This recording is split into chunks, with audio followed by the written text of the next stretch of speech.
সকল ঈদের সেরা ঈদ হলো পবিত্র ঈদে মিলাদুন্নবী। সেই কারণে আজ তোমার পাক নাম হৃদয় মাঝে একে রেখেছি। সকল ঈদের সেরা ঈদ হলো পবিত্র ঈদে মিলাদুন্নবী।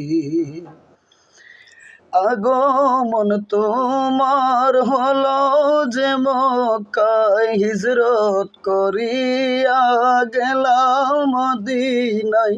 মারহাবা ধ্বনি উঠিল, তুমি যে প্যারা হাবিব খোদার। সকল ঈদের